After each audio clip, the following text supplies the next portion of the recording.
A wise man once said, "The beer is proof that God loves us and wants us to be happy." I choose to not just understand the beer that I drink, but to understand the passion that it takes to create it. This is Geeks on Tap. Hi, welcome to Geeks on Tap. I'm your host, Jaret, and today I have an amazing guest. Her name is Caitlin. She is the blogger of bigworldsmallgirl.com, and she has just a great travel blog that you want to check out. She also is the co-host of 512 Brewed with Melanie. So one thing that I love about your blog that you have is that you cover craft beer, but you also cover travel. And that was the thing that I really loved about it, because one of the things I saw on your travel list was New Orleans, and I'm a big fan of New Orleans. I've been there 3 times, and just love everything about it: the food, the culture, the beer. We shot back before the show was what it is now. We did an episode at NOLA Brewery down there. I don't know if you've ever been there. Yes. Yeah. I love New Orleans. Has like such a great craft beer scene. It's very small, but it's definitely starting to get big. And then you just like put that along with like the great cultural, like, vibe there, and like all the other great food, and like they've got a great cocktail scene, like really great cocktail scene, lots of really good bars for that. And then just, everything else that New Orleans is. And now they have good craft beer. I know. Yeah. It's amazing. When we went to NOLA, there was one beer. I don't know if they still make it. It was called 7 East Wheat or something like that. Or was 7 East Wheat or something like that. But it was like a very nice saison, kind of like a wheat saison. And it was just, it was amazing. I think it had like a lemon flavor. I think it had lemongrass, if I remember correctly. It's been like 4 years since I've had it. A long time. And you can't get a lot of NOLA beers here. You can only get a couple. I think their Irish Stout is one that you can find, and then there's just a couple other ones, but not like a big, line of those beers. So yeah.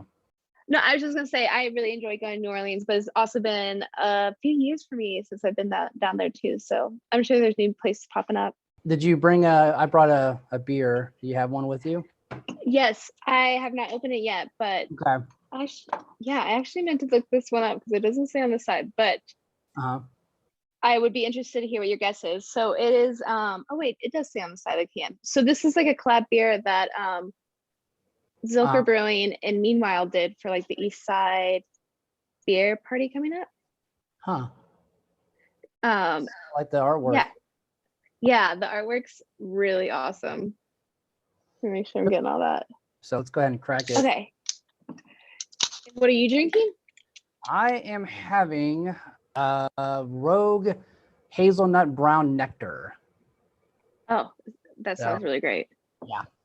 It's actually one of my favorites that I've had, and I haven't had this in a while. So I'm really looking forward to going in and drinking it again. And it's got a lot of malt to it. It's got some nutty flavor to it, and then it's toffee is another thing it has, which is a characteristic. So that's a great trio. That's a gorgeous color too. I love browns. That's something that a beer style that I wish more breweries were making. Yeah, I love, like, I'm not a real light beer kind of guy. I like anything amber down the way. I normally tend to stay towards so this beer I didn't get to say, but it is a double West Coast IPA. But I love like lagers, like German lagers. I don't really do anything too dark like stouts or porters, but I can definitely get down with like a good dry porter. But like I just love lagers. My favorite's a Vienna lager. So that amber like range of beer styles I love. Yeah, the lager, the Vienna lager, I think, if I'm not mistaken, Negro Modelo is a Vienna lager technically. Yeah, so like I think it's like we had to like look it up on one of the podcast episodes, but it is like Mexican lagers eventually, or like Mexican lagers like evolved from Vienna lagers. So they're kind of like an offshoot of that. But like, the Negro Modelo is an amber, like a Mexican amber. It's so one good. It's one of my favorite like nationally sold beers that I've if I'm ever at a Mexican restaurant, or if I'm at a restaurant where they don't have a lot of choices, do you have Negro Modelo? And they're like, yeah. And I'm like, okay, I'll get that because I know I'm going to love it. Yeah. And like, I'm not mad about it, like. Exactly. I'm just like, okay, great. Yeah. So I want to kind of go back in the back wave machine with you about when you started doing the blog. How long ago has that been? Yeah. So I bought like a URL for Big World Small Girl probably about like 7 or 8 years ago now. And at the beginning, I was just using it just as like a journal. It was just a WordPress site, and I was just using it as a journal and kind of just putting my travel photos and like writing captions for them. And at the time, I was going to like, I had just graduated school for like marketing and public relations, and I knew I was wanting to move to Austin, so it was a year between when I graduated like college and when I moved to Austin. But during that year, I like was saving up money to move, and so like I really wasn't doing much travel, especially like international travel. And so during that year, like on the weekends, like my boyfriend and I, we would just be like, it started out being like, let's go find like a winery, and we'd go drive to a winery like 2 hours away and like just stop at different places on the way. And then it was kind of like craft breweries started popping up like here and there, and I was like, oh, I like the vibes here a lot more. And then so we started doing that, and like normally where there was a brewery, there was probably like a cute little town, or like a little main street area, or a restaurant or two, or at least like a good hike. And so that's how I kind of started doing it. And so I started like talking about that on my blog.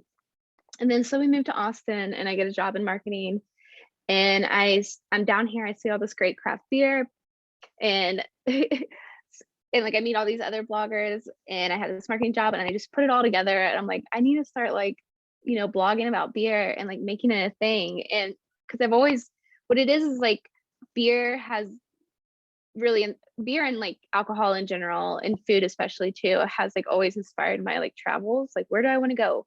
Like, who's making great beer? Like, where are the great restaurants? And like I like sometimes say to like my friends, I'm like, what do like normal people do like on vacations if they like don't like craft beer? Because whenever I go to a place, I'm like, craft brewery near me. like like as soon as I land, or like driving there, it's just such a really great way to get to know an area. And so like I want to help people plan beercations, and like, so I call it. And I just absolutely love it. And just getting to know Austin like through the craft beer community has been like, I've only been here for 5 years, but it feels like I've been here for so much longer, Yeah, that's great. Yeah, I've been here for going on 10 years actually. So, and I guess I didn't know much about the craft beer brewery until like a couple of years later. But yeah, it's really blown up in the last 5, especially since you've been here. Definitely. Yeah. Austin Beer Works just celebrated their 10th anniversary, which is crazy. That is pretty wild. Yeah. I do remember visiting Austin before we moved down here. Mm-hmm. And it was before they had the new tap room, and it was the token system. So they just, you just go and you get some tokens and you get glass.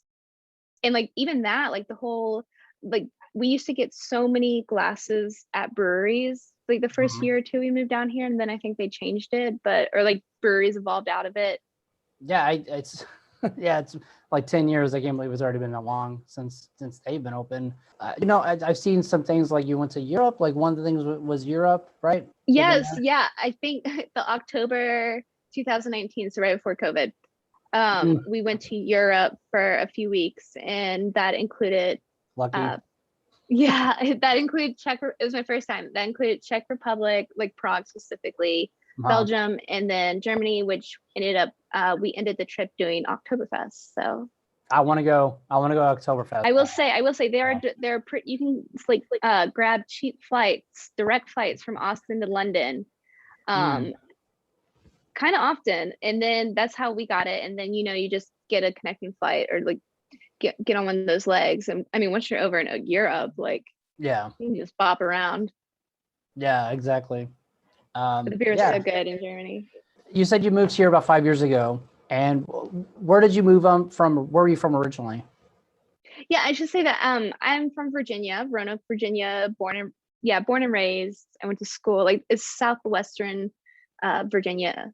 areas. So like up in the Blue Ridge Mountains off the Appalachian Trails, very small towns. So were you into craft beer then, like when you lived in Virginia, or did that start happening when you moved to Austin? a little bit, like I remember being in college and like going to the bars and getting Blue Moon, and that kind of like opening up like my eyes to craft beer, like beyond like Coors Light, and being like, oh, maybe I do want to spend a little bit more on like this nicer beer that like has just a different profile and like not just something to crush. But Right. there weren't really many breweries around Yeah. in Virginia before I moved. There were two, and we used to go to them like quite frequently. But it was like they're definitely not like the like neighborhood hubs that they are today, that like everybody goes to. It was kind of just like small little warehouse style tap rooms with like they have like taps coming out of their like refrigerator, and that's I'm originally from Fort Worth. I went to Denton for school up in Denton, Texas, and that was my first kind of like embracing my craft beer journey, I guess, if I want to say that. So there was a bar that I used to go to called Lucky Lou's, and it was like a neighborhood. It was like right off campus. It was like you could walk 5 feet and like hit campus. It was like right there. And that was the first time I've had Francis Connor. I had stouts, Guinness, stuff like that. And that was my first like kind of like learning about craft beer and kind of getting my love for craft beer. And it kind of course, like grew over time. One of the ones that I loved was Samuel's, I want to say Samuel Smith, not Samuel Smith, Samuel Adams, cherry wheat. I don't know if you ever had that one. No. Yeah. It sounds like you like wheat beers too.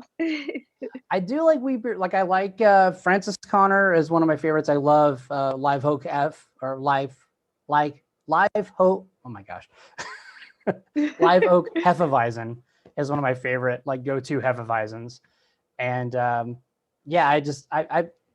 not big into IPAs, but I don't hate them.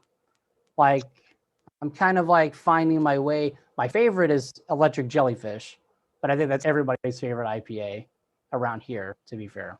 So yes, yeah, I will say like pale ales, or because I feel the same way about IPAs. They're definitely not my favorite, and not like what I go to first, like when I like look at a beer menu. But I feel like pale ales are a really good gateway to IPAs, and there's so many pale ales these days. Like, so what's your favorite like craft like beer store? I really do enjoy the Total Wine over in Mueller. Like that, I recently discovered that like within the past month or two, and I'm obsessed. Like it has especially for like foreign beers. And so like currently I'm in like these classes for me to get like my Cicerone like level 1s, or like certified Cicerone like certification. And so like every 2 weeks I have a class, and it's like 6 different styles of beer, and then I have to go find these like beers based on usually they're kind of like the standards, and those standards are set by the like beer judging. It's BJCP. I forget what the CP is for, but it's like the beer judge, like to be like a beer judge, someone who judges beer at festivals or GABF. So like they're like standard types of beers, and like I don't want to buy a 6-pack of like 6 different styles of beer. So I'm always looking for those places that have the singles, and Total Wines has really impressed me. And even international singles they have, and then all the like classic stuff, and it's organized so well. And then they even have like seasonal stuff that are like singles. But I will say also in Mueller, I have to give a shout out to Witchcraft Bottle Shop. Yeah, they're awesome too, and the staff there are great. Like if you'd rather like go talk to someone about some beer and like find out what's new, like what everybody's looking for, like all the cool stuff, like that's where you go. Yeah, I've been to Witchcraft, and yeah, they know their stuff. They're really good about that. Yeah. But yeah, you mentioned the sister. I did want to get into your Cicerone, because it's one thing I noticed on your profile is that what level are you at? Level 1? You training for level 1, level 2 right now? Training for level 2. like right now, like I am like a Cicerone certified beer server. That's what the Um, CBS means. Got it. yes. And like, so that's like the first level test. And honestly, like if you've been in a craft beer for like several years, and if you've worked like in the food industry to some degree, it probably won't be too hard for you. Like it's just a quick online test. But the next level where you become actually like a certified Cicerone, like I don't think I can some people get really uppity about it, but like I don't think I can call myself a Cicerone right now, if that makes sense. I mean, you're still learning. I mean, you're still training. I mean, yeah, Yeah. it's I could see where some people would say no, you're not, because technically you haven't gotten to that level of actually learning about the styles of beer. Because from what I've actually looked into doing it myself, and I was like, oh, this is gonna be easy. It's only like $70, and I'm like, oh, there's like levels. Yeah, the first level like really, I mean, it's fun and stuff, but like it's really good if you like work behind a bar, but you like have to do it before the second level. But the second level is like a huge jump because like when you do that test, it is like in person. Um, there are like different levels to it. I think one's like a quiz area, and then there's another where there's the off flavors. You get like a few different beers that have like off flavors in them, and you have to identify them. And then there's also the part that I'm worried about.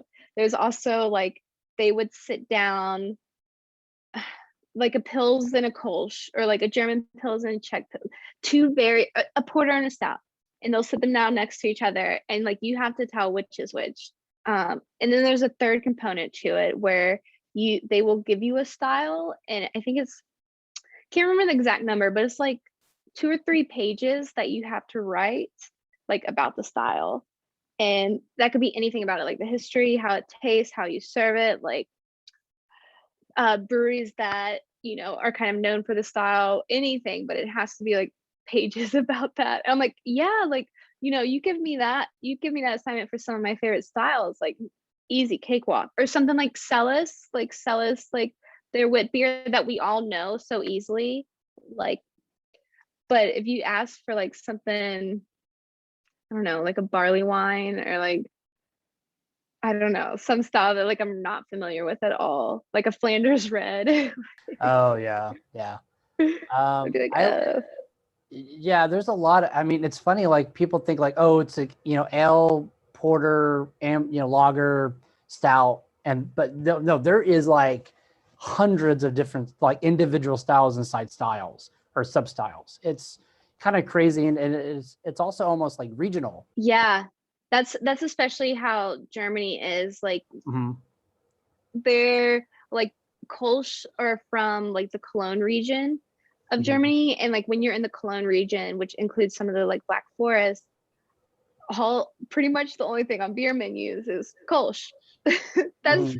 that's one thing that was so disappointing about Germany. Like I thought like every restaurant, every place that I went, it would be like a long list of like every single German beer style, but One thing, I was looking through your blog, and there was a lot of great articles that you did write, or it's just kind of a compilation of like different like items, like 36 gifts for beer geeks is one thing that I looked at, and I was looking at the beer pin for the lapel, and I was like, oh, that looks cool. And then I tried to like order it, and I was like, oh, it's out, and I'm like, it's not available anymore. But there was a lot of great I items on there. Yeah. yeah, that company, I know which company you're talking about. I think you should check to see if they have others, or I don't Mm-hmm. know, like I love their designs. I think they're still active on Instagram, so they're somewhere making pins. And then another great article that you did was 15 best beer glasses for a perfect pour every time, or proper pour every time. Kind of goes through, like, if you don't know a lot about, because people think like, oh, pint glass. That's what everybody thinks is pint glass. But as you can see around me, I've got, this one, which is the tulip. Yes. Correct, right? Okay, yeah. And Wait, then, I think that's like the long one, the long tulip. yeah, tulip. Yeah, wait, can you see it? Yes. See it now? Okay. All right. And then I've got a goblet, Merida Sue goblet. I don't know if you can see that as well. Yeah, Uh, that's good for Belgian beers. Yeah, this is actually a birthday gift. So Oh, I was nice. really happy when I got that. Yeah, that was actually a gift from Morts to Beat. A friend of mine That's a was, lovely place. yeah, we actually did with my previous host, we did 3 episodes down there. We did Belgian beer styles, we did the sours, and then or regional beer Belgian beers, and then we did just a conversation with the guy Colin who I was going to say Marizu, Morts to Beat. So we did 3 different episodes there, and it's like an 8-hour day shooting all those episodes. Must be hard work. Yeah, and that was the last episode with the previous host, which the previous host, he actually recommended a book that you featured on your blog, Tasting Beer from Yes. from Randy Mosier as well. That is like a staple, especially like in my sis round classes. Like that is an absolute staple. And it's a very beginner level book. So it's really great for people just getting into craft beer, like very beginner level, like super like simple content, and like the beer styles are like laid out very plainly. This is Tasting Beer. Yeah, which I have that one. This is very, very well loved. But then, so it's the Oxford Companion to Beer by Garrett Oliver. He's at Brooklyn Brewery, and it's a big old book. Very little words. Wow. And no pictures. This is like yeah, very little pictures compared to like Randy's, but exactly. So you definitely get this someone who's like, they're like, oh, like I had an IPA the other day and I really liked it, and it's my first IPA, or like, yeah, and they're starting to take off with it. That's a really good beginner book. But this is something that it tells you anything and everything.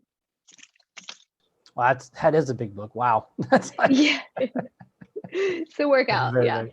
So yeah, I mean, one thing I like about the podcast you guys do, you and Melanie, 512 Brewed, is it's kind of interesting how in the last 5 years it seems like, you know, beer has been very male dominated, you know, especially craft beer. The great thing is that there's a lot more women that are you know, making beer and also, you know, promoting beer and talking about beer and doing that. So do you see yourself as like kind of I don't want to say a pioneer, but someone who takes pride and, you know, challenging those preconceived notions? Yeah, that's an excellent question. Mel and I both definitely feel very proud of being a voice in the craft beer community, and we're very proud of the podcast and like what we're able to bring to the table, you know, and like just what our side of things and like how we enjoy beer and our experience with it, as well as just, you know, sharing good old like beer news and just beer history. Like what I hate about it is like beer, I think like there's no such thing, you know, like there'll be gift guides, websites will come out with gift guides, and it'll be like gifts for her, and it's like all like rose all day t-shirts and like wine glasses, and like then you have like gifts for dad, and it's like, oh, beer glasses, like bottle openers, like why does that matter? Like, I want that one. Openers too. Like my boyfriend who drinks wine, he needs wine glasses too. Like just swap it. Just swap it. Yeah, like it doesn't. Why do you have to like? Why does that matter who it's for? Like there are other ways to do it. So it's just something like just kind of making it like normal that like girls drink beer, and not only do we drink beer, but like we also know like what the hell we're talking about, because there's been so many instances like for Mel and I and for many women where like we've ordered like a very strong high ABV beer, and then like the bartender will feel the need to like warn us and be like, oh, well, that's a big beer, like that's a very strong beer, like they'll literally say that, and I'm like, yeah, I know, I have eyes, I read your menu, like thank you. Or there's I know what the percentage is. yeah, like thank you for the or there's been times where like I've ordered, you know, something like a crazy IPA or like a very strong like barrel aged beer, and then my boyfriend has ordered something like fruity or like he loves shandies, he loves wheat beers, and like the server will automatically like put like the fruity like beverage in front of him or in front of me, you know, and like the big old beer in front of him, and it's just, yeah, I mean, it's frustrating. I just wanted to be like, beer's for everyone. That's literally cliched enough that it's a trope. It's so ridiculous. Yeah, So, it truly happens. yeah. And I feel like that's a little bit like not such a big deal as like the times I've gone to order or like asked about a beer on a menu, and I can tell that like I'm getting like the dumbed down like explanation, like almost like how probably some people who, yeah, it's like when you like talk really like slow and clear English to someone because you think they can't explain it. Like that's how I feel sometimes ordering beer. Right. I hope that doesn't happen in any of these amazing breweries around town. Honestly, it's very few and far between, especially like lately, but yeah. But I think that's what's nice about craft beer is it is a very good industry, and the people who are working there, like no matter who they are, what they are like they are still pretty cool people who are like open and diverse and yeah, pretty chill people. So Do you have any kind of favorite breweries that you love that you have not been able to go to yet or want to go to in the coming year? Or if you like, I've done them all. more or less, no. But the one that I've tried is Dogfish Head. I want to go. So I'm from Virginia, which truly isn't that far from Delaware. In terms of that, like, I don't know, like maybe a short flight or like several hour drive, but I really want to go out there. They have the Dogfish Head Inn, which is like a hotel. They have their distillery. And there's been some instances where I got really close to getting to go visit them, and then like things fell through at the last minute and I couldn't, or like other circumstances. And like it's not to say I haven't tried to go there. There's probably been like I think 3 total times where like I was thinking I would be able to go there and it fell through. So that's a big one for me. Yeah. There's a couple for me. One is 903 is steadily becoming my favorite brewery because they just play with flavor. Like they're just like, we're gonna do this, we're gonna like a French toast beer. We're gonna do all these crazy combinations of flavors, and they have one. It's okay. Actually, I don't think it's this one. It's Martin House has a Bananas Foster beer as well. So Martin House is another one and they're from DFW. They're from my hometown. So I'm just like, I want to go so bad. As soon as I can. Yeah. Go up there. Like if you thought they had crazy, like from the beers that you've seen in the store, if you thought those were crazy, like wait till you go to their tap room. Like I will say I did get to go to their tap room once, and like one of the best beers that I had that day that I went was this beer called like, I don't know what it's called exactly, but it was like a Dr. Pepper beer, and it was an IPA that they hopped with like it was an IPA that had Dr. Pepper, and they also hopped it with 23 different types of hops. It was so good. What? Oh my God. Because a lot of the beers they come out with like are just bad beers, but like that beer was actually pretty like solid. You had me a Dr. Pepper, you know that, right? Right? So crazy. It's so like that, and then 23 different types of hops. Like I think that is like a genius thing that they've done. I don't think a lot of their beers that they've done are like quite genius, but like that sounds amazing. I can't wait to go. Now, yeah, mention that. Well, this wouldn't be Geeks on Tap, we didn't try to geek out a bit. So I know we've been talking a lot about beer, but you're the first proper craft beer guest I've had, so that's why we kind of went a little long on this, to be fair. But yeah, we talked about, you mentioned that you were a fan of Harry Potter, and I am too. I'm actually a Ravenclaw. What house are you from? Yes. Slytherin. Oh, Slytherin. Okay. Proud Slytherin. Oh yeah, there's some people that are like, no, we're good people, okay, and we're not all bad. But I always say, you got to think about it from like the books were told from Harry's view, and like Slytherins he viewed them as like evils, and we did have a few baddies, but I watched the books, I watched the movies as they came out, but I read all the books over the last year. So I started doing a lot of, started listening to audiobooks because I tend to fall asleep when I start to read. It's weird. Anyways. I do too. Really? I do Okay. too. Good. It's like 10 minutes and I'm like zonked out. I cannot read. Like, so audiobooks are really good. The audiobooks for Harry Potter are actually like, they're good. Amazing. Jim Dale is a treasure. I'm sorry, but like, I'm like, did they model like their voices after Jim Dale, or did he model his voice after the characters in the movie? It's so weird. Like, it depends on when they recorded those voices, but it's like his Hagrid is almost dead on. It is so good. Yeah. It's like Harry, you know. I'm like, wow. It's like I feel like I can see their pictures in my head of the actual actors as he's doing it. It's crazy.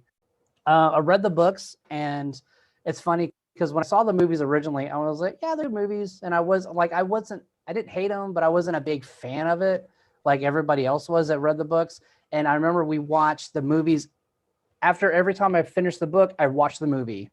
So like I was doing like a pair contrast. And then the first one, I was like, well, they cut this out and they cut that out. And I'm like, but you need to have this in there. And why wasn't Neville with them in the woods? And so in the books, they included a lot more of like the house ghosts and especially Peeves. And so they didn't include him at all.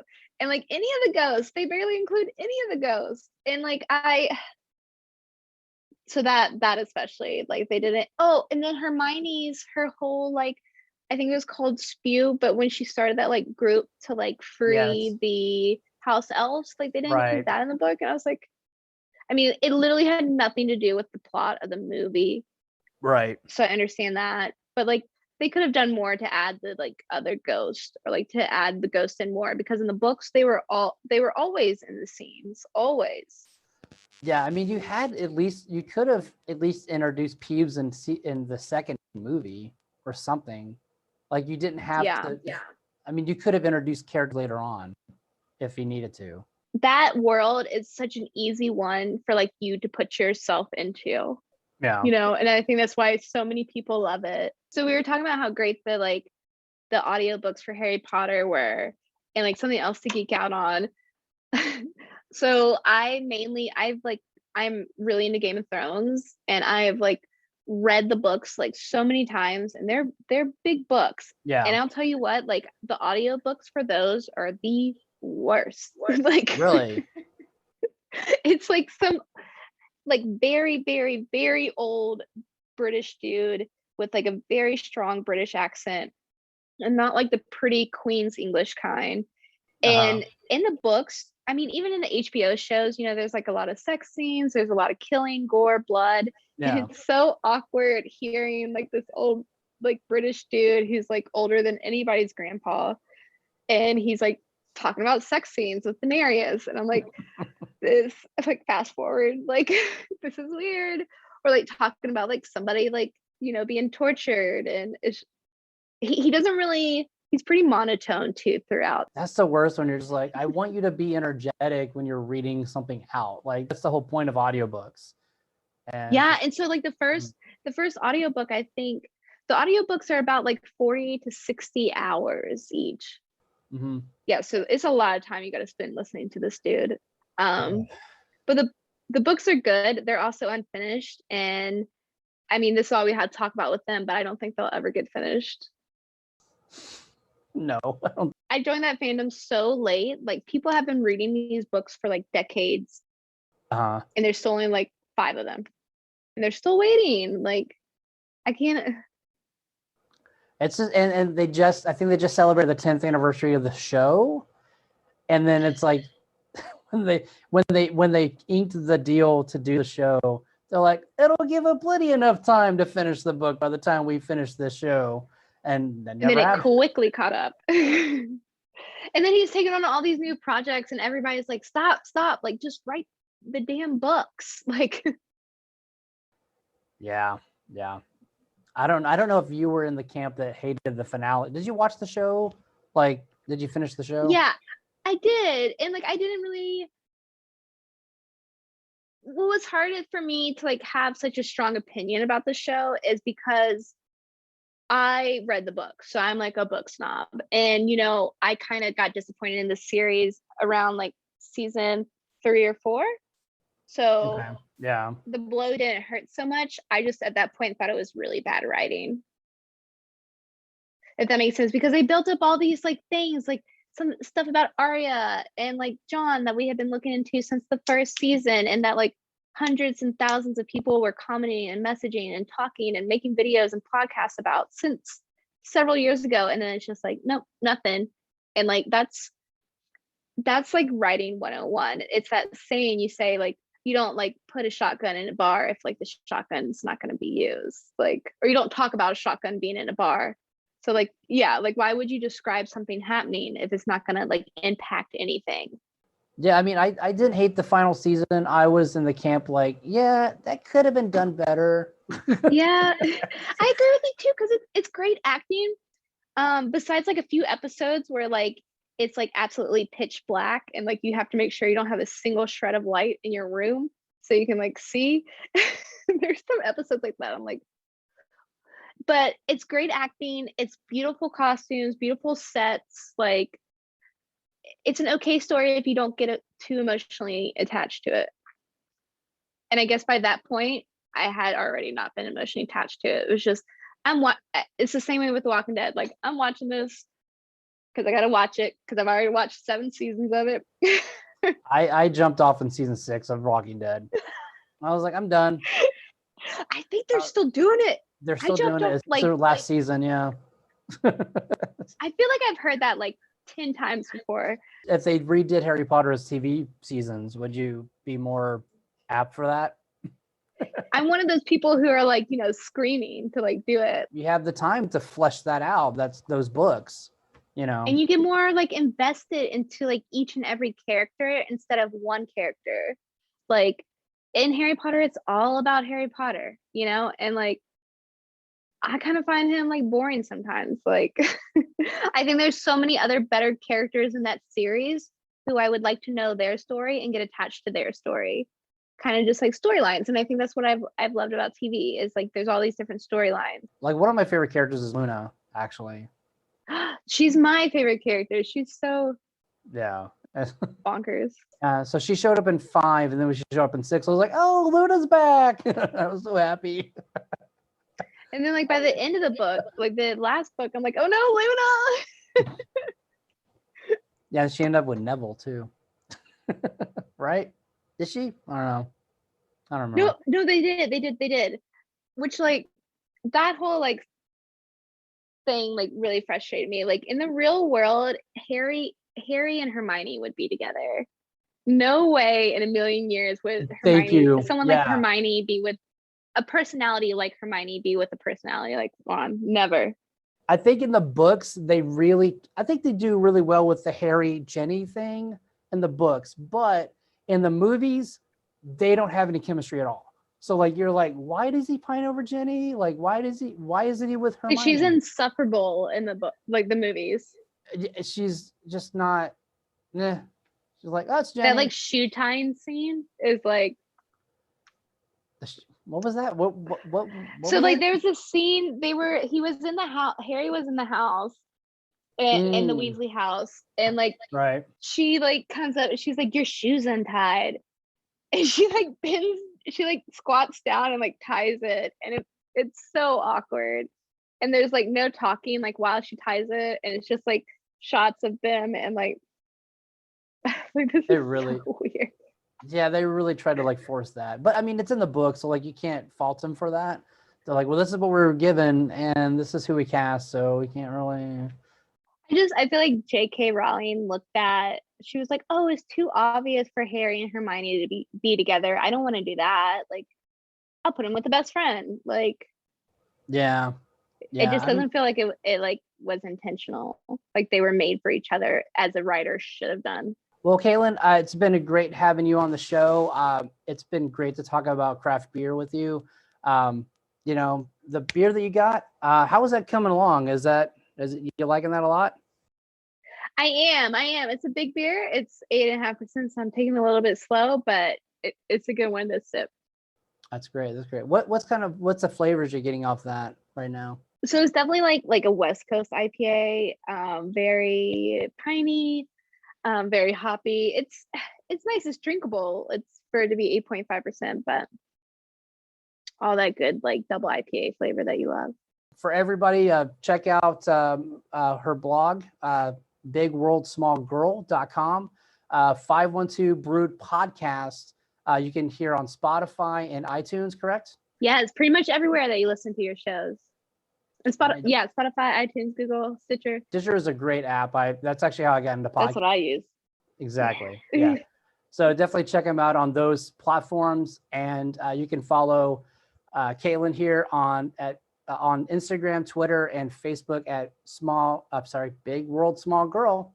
And thank you again for being on the show. Thank you for having me. It was awesome. Love getting to like geek out with you. Oh, you're welcome. Well, and this has been Jaret for Geeks on Tap, and your next beer is on us. Cheers.